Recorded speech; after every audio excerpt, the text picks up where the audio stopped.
Hello, I'm Clive Gidney from clivegidneyphotography.com, Photography Made Simple.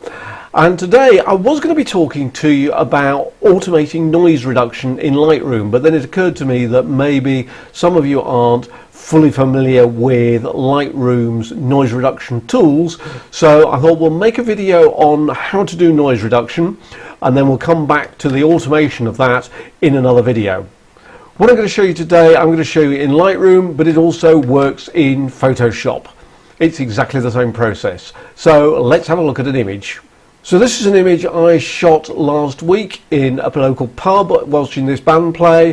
But when you're shooting in pubs like this, then you're often shooting in quite dim conditions. So although I was using an f1.2 lens wide open, I was shooting at ISO 800 to get anything like a fast enough shutter speed, in this case 200th of a second, to stop the action. And shooting at ISO 800 inevitably means some noise. So let's just move in a bit closer, and if we have a look on his collar here, we can see the noise. I haven't done anything to this image, and I would always do noise reduction as my first step. Let's just go in a little bit closer at 2:1, and now you can see we've got all these coloured speckles in the image. So if we just scroll down here to the details panel, I've missed it, here we go, details panel, there you go. And if you're looking at this in Photoshop, then select the details panel at the top. Now you've got two noise reduction sliders. You've got luminance and colour. So colour is all these speckles, the luminance is the sort of grainy effect you get. So let's deal with the colour noise first, because then it makes it easier to deal with the luminance element. So if I take this color slider and you watch here, if I slide this right across to 100%, you can see all the colors gone. But we don't actually need as much as that. If we back this off, back this off, back this off, there you can just see the color starting to come back again, and we'll probably find probably about 15 there is enough to get rid of the color noise. Now we've got two other sliders here. The detail slider, which brings back a bit of the detail, but actually removing color noise doesn't lose that much detail, so I tend to leave that at the default setting.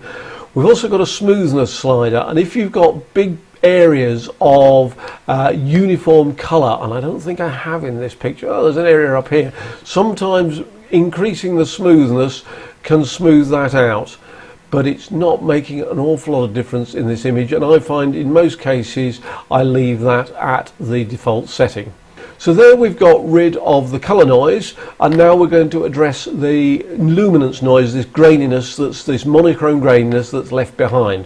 So if we move up to the luminance slider, you can see as we start to move across, then we smooth this out, and the further we go, the smoother it gets. Here we are, there we are, it's just about all gone, 80, 81 on the slider there. But if we move down to his guitar, and you can see that's quite smooth too there, but if I just move this back again, you'll see that his guitar has got a sort of crackle lacquer effect all over it. And by moving this luminance slider up to 80, we've smoothed it out completely. Now, if I move this details slider, we can recapture some of that, but it's nothing like as pronounced as it was before. So as I say, getting rid of luminance noise is a trade-off between noise and detail. So let's just go back up here, and let's just back this luminance noise reduction off a bit. Now we can just see here at about 50 that it's a lot reduced, but it's come a little bit's come back. Now, as I say, it's a trade-off, and I prefer to retain some detail. And let's go back down to his guitar. You can see we've already got a bit of detail there, but now if I start moving this slider up, you can see that comes back a bit more, and I don't have to go back to 100% to get the detail back. So I prefer to accept a little bit of noise and retain more detail. Now we've also got the contrast slider, and this works in the same way as your contrast slider in your basic panel, in that it increases local contrast at edges, but it's a lot more subtle than the one in the basic panel. If we move this right up, and then remove it right down, you can see it's not having a huge amount of effect, but we've got slightly more contrast at this end than the other. But again, I tend to leave that slider somewhere near the middle. The other two have much more effect. And there we have it. Just going back in again, you can see in the plain areas we've got rid of most of the noise. Look at his face here, we've got plenty of detail left. His hair is actually going slightly out of focus there. Look at the microphone again, loads of detail there, and on his necktie and on his guitar. So I would accept those settings. We've left a fraction of noise there to retain some detail. So there you have it. That's how I deal with noise reduction. It's always the first thing I do when I import an image. Don't do any sharpening before you do noise reduction, otherwise all you're doing is sharpening the noise.